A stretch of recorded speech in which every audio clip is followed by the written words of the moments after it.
What is going on YouTube? Lamont at large. Today I am coming to you from Forest Lawn, the cemetery here in Buffalo, New York, and I'm here to visit the grave of the one and only Rick James.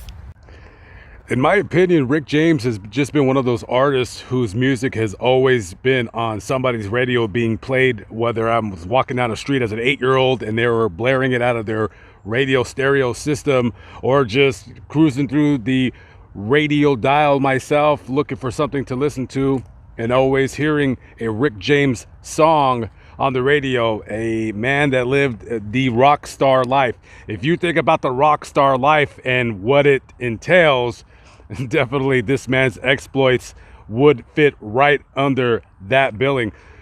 Rick James was born on February 1st, 1948, right here in Buffalo, New York. And he was one of 8 children. I think he said in a article online that he had lost his virginity when he was 9 to a 14-year-old girl in the neighborhood. I really guess he was a super freak even at such a young age. And of course he experimented with drugs.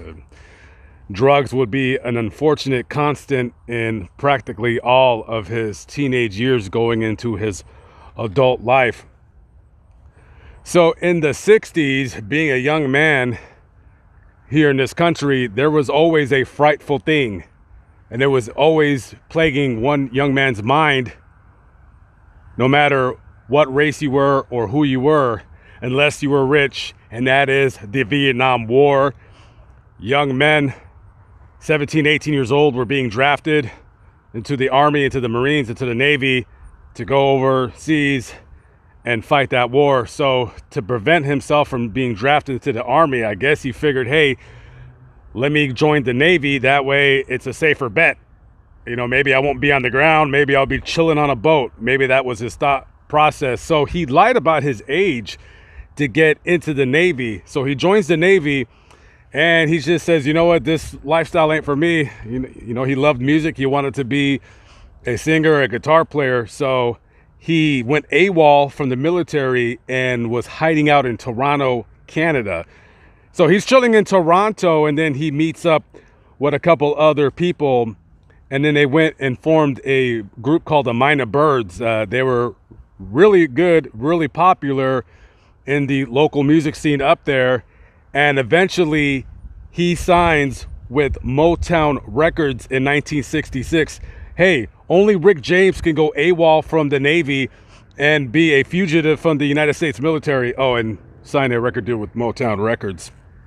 However, the military found out where he was, and they captured him up there, and he was convicted of desertion, and he did about a year in the pokey. So he gets out, continues his musical career.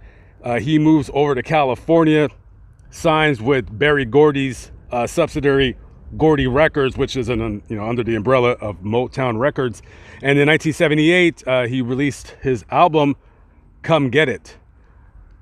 And of course, on that album is his first major single, Mary Jane. Here's a fun fact. Back in the days, he was going to go by Ricky James Matthews, and he met another singer, a man by the name of Stevie Wonder, who felt that name was a little too long. He's like, why don't you just call yourself Rick James? And he did.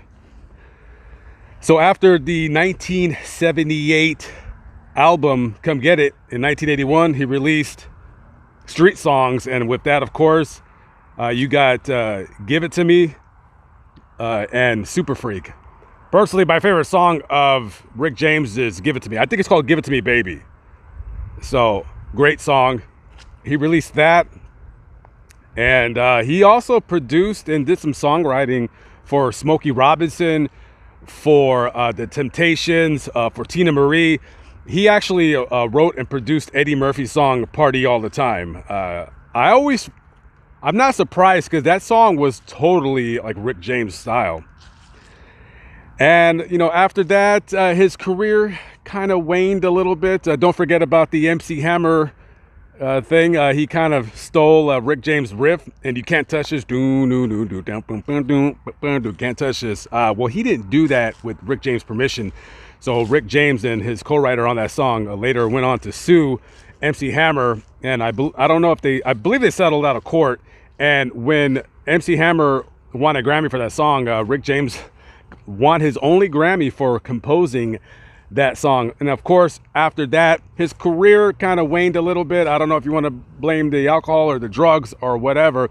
And then, of course, we have that unfortunate incident that occurred where he kind of sort of was smoking crack and kind of sort of kidnapped a woman and tortured her. Okay, crack cocaine is a hell of a drug.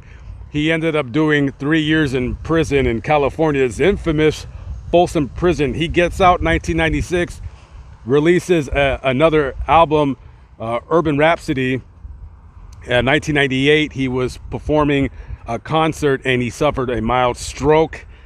And after that, he kind of had to sort of do like a semi-retirement kind of thing because of the stroke.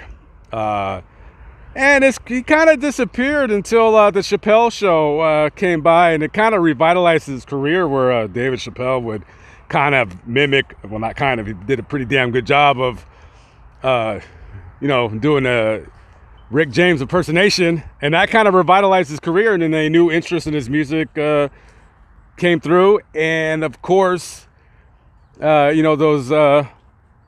one catchphrase or that one saying has been synonymous with his name ever since. Unfortunately, Rick James, he died on August 8, 2004. He died of a heart attack, and according to the coroner's office during the autopsy, he had a massive amount of drugs in his system, but it wasn't enough to cause his death. I mean, he had, health problems and what have you, so he died at the age of 56. This is Rick James, guys, right here. Look at that.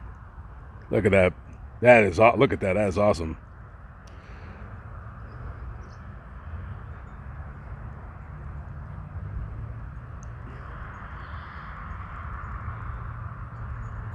That is his birth name, James Ambrose Johnson Jr.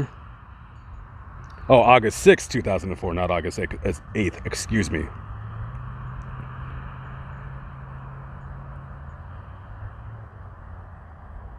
That is awesome. A very influential man in the music industry, and because of the Chappelle Show, I mean, it really just rocketed him into a cult-like status. I mean, this guy was, very, very famous in the late 70s, early 80s, kind of hit a rough patch in the late 80s, early 90s, but came back strong. And, everybody will always know the name Rick James. And this is the definition of a rock superstar right here. He did it all.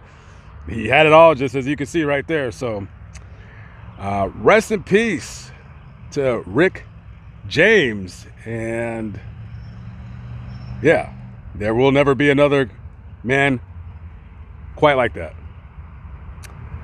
All right, guys, I'm Lamont at Large. I will catch up with you on the next vlog.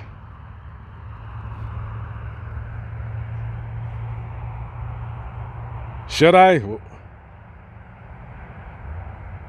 What do you think?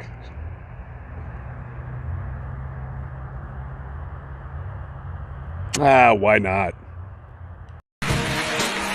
Oh yeah, and for the girl backstage, and for that girl backstage, make it perfectly clear. Never mind who you thought I was. I'm Rick James, bitch.